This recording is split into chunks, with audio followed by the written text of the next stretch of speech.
আম্মু, আম্মু।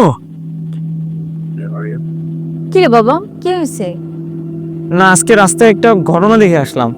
কি ঘটনা দেখলি? না মানে ওই আব্বুর বাইকের পিছনে করে একটা মেয়েকে নিয়ে কোথায় যেন যাচ্ছিল। তুমি কি কোনো খোঁজখবর রাখো না?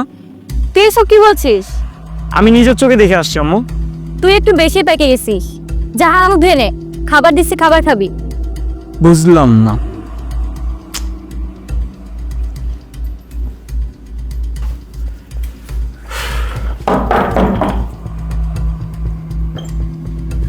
আসছো? হ্যাঁ এসেছি। ধরো এখানে বাজার আছে, কিছু মাছ এনেছি বুঝছো। মাছগুলো তাড়াতাড়ি কুটে ধুয়ে ফ্রিজে রেখে দাও, নয়তো নষ্ট হয়ে যাবে। মাছ কাটবো পরে, আগে তুমি আমার কিছু প্রশ্নের উত্তর দাও। কি প্রশ্ন? কি হয়েছে বলো। তুমি চাকরিতে যাও নাই? হ্যাঁ গিয়েছি তো।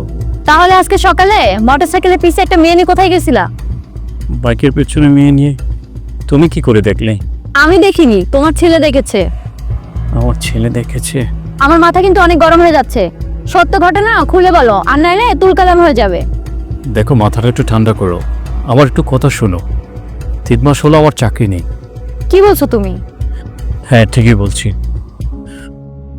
দেশের অবস্থা তো বেশি ভালো না, কোম্পানি অলরেডি বন্ধ হয়ে যাচ্ছে। কি করব বলেন, এখন তো নিরুপায়। ধরুন এখানে গত মাসের স্যালারিটা আছে, আপনি আগামী মাস থেকে বাইরে চাকরি ট্রাই করেন, আমাদের কিছু করার নাই। জি স্যার। আসসালামু আলাইকুম স্যার।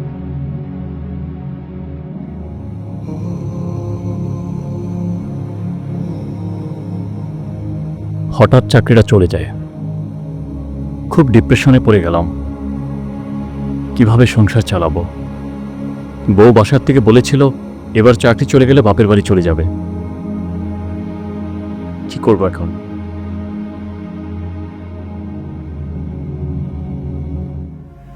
আজকে 3 মাস যাবৎ বাইক রাইড করে তোমাদের সংসার খরচ চালাচ্ছি। ঠিক আছে, বুঝলাম। তাই বলে তুমি একা একা কষ্টগুলো ভোগ করবে?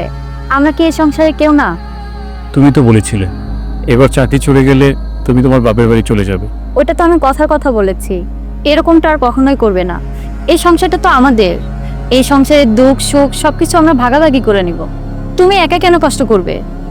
ঠিক আছে, সেটাই হবে। চলো ঘরে চলো। আচ্ছা ঠিক আছে।